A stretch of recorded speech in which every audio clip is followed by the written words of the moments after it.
Hello, Year 11s. So we're back for some more 10-minute revision, and we're still working on the sample paper 2 from the AQA website. And today what we're going to be doing is having a really close think about question 1, and we're also going to be getting ready to write an answer for question 2. So I'm checking my source A, and I'm looking at lines 1 to 15, and the paper is all annotated up from last time. I'm going to read through lines 1 to 15 again. I'm staring at the finely printed sheet of paper, trying not to let the bad feelings seep in. This sheet is all my childhood Sunday night feelings of dread come at once. It's humiliation and could do better and pay attention now. I've only myself to blame. A few months ago over dinner, Eddie announced that in English are experimenting with food writing. I have to come up with metaphors. Give me a metaphor about this pizza, he said. I don't think I should do your homework for you, I said. And he raised his eyebrows. You can't think of one, can you? This is what happens if you feed and educate your children. They grow up, become clever, and remorselessly take the mickey out of you. He was right.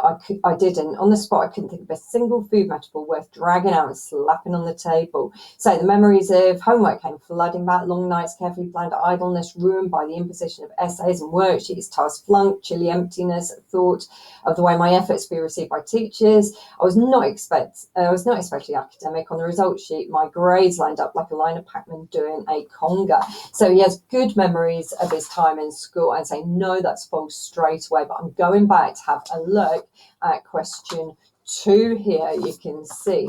So I don't think he said he tries to use an excuse to get out of helping his son with his homework. I'm going back in for question 3 now. Is it true or false? And I'm reading, this sheet is all my Sunday night feelings of dread. If you dread something, you don't enjoy it, you don't want to do it. It's humiliation. If you get humiliated, that's horrible. He was worried about his homework on a Monday morning. It's not really about the homework, so I'm going back in. Memories of homework came flooding back. So memories of the homework. Tasks flunked. Flunked is another word for failed. So you're not going to look forward to that, are you? How my efforts would be received by teachers. No, he's worried about failing. So yes, he worries about handing his homework in. I'm using inference here. It's not just information retrieval. I'm having to infer meaning. I'm back in to check number 4. And number 4, or D, sorry, is a nice, easy one. No, he couldn't think of a food metaphor. Was he very able in school? You're probably thinking your gut's telling you no, but I'm going to go back in and check. I was not especially academic. So he's probably quite average, I would say. He's not very able in school. So that's got to be false, hasn't it? I'm going in for the next one. So again, we're looking at this one. Carefully planned idleness, ruined.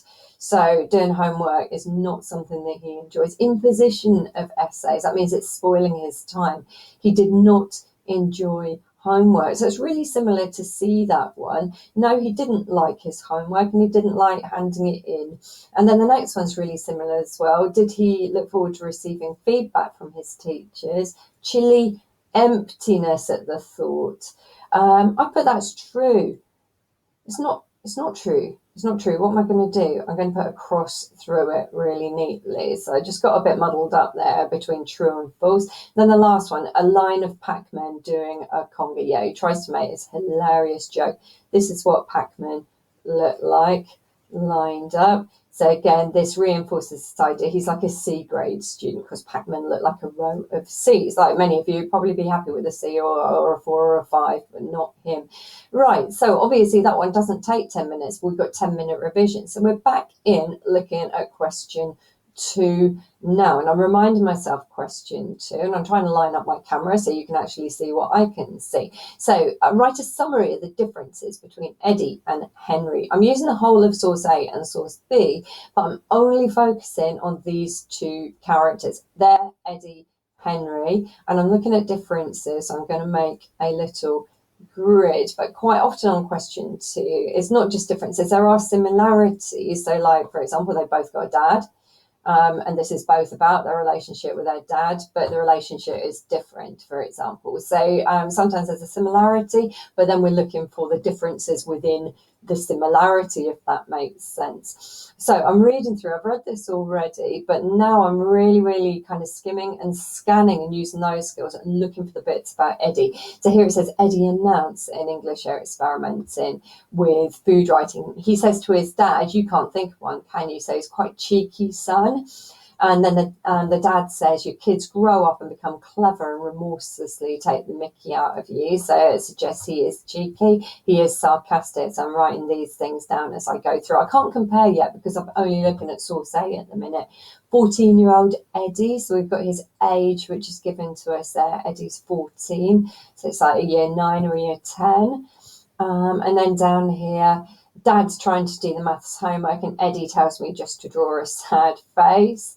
And then Eddie returns to his bedroom, and I've put he's like typical modern teenager, typical modern teenager. The other text is a Victorian text, so they might be a little bit different, okay? So this idea of drawing a sad face, so like using emojis, and then skulking off to his room is pretty typical of a teenager.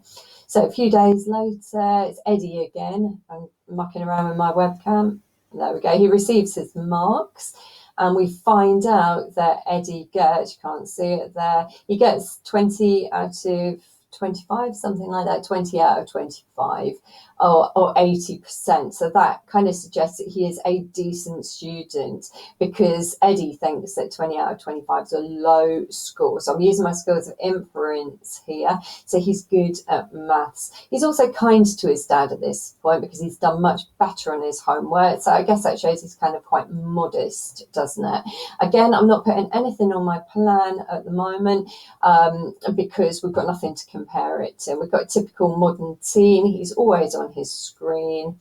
And we've got here, who needs teachers to humiliate you? So it's kind of suggesting he makes his dad feel bad, even though he's trying to be kind to his dad for getting a really bad mark. He's trying to be kind to him. So I'm going back into the question to check. I need to use details from both sources. So it's not just like the first letter or the second letter, it's both of the letters that I'm going to be using for, but I'm just focusing in on what I can infer about this lad, Henry. Okay, so here it says a young boy. So what I could write is age is a little bit different. So Eddie's 14, whereas with Henry it says he's a young boy, but that's not in the actual text itself.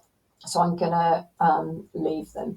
So first difference, Eddie talks to his dad, whereas Henry writes with his dad. And our inference from that is that's because Henry's at boarding school and Eddie's at real school. Our master's arrived at Cotherstone. I'm sorry to learn no letter from me. I promised I'd write you a sly letter, which I assure you I've not forgot.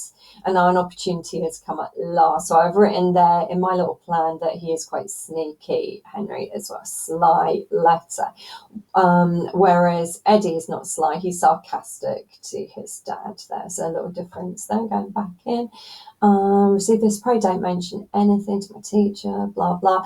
Writes my good friend, Mr. Halmer, who's kind to me when I go to church. So I mean, see lots of good things for question 3 here coming up, but at the moment we're trying to focus on question 2. He lives opposite. He's one of the kindest friends that I have got. Right, I've spotted something else in there.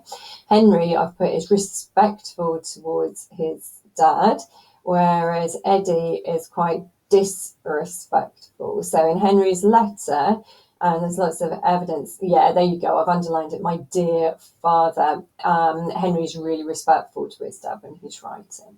It's now 2 years ago since I left you at Islington. Oh, poor old Henry. He's been at boarding school for 2 years. Hasn't seen his dad for 2 years. Goodness.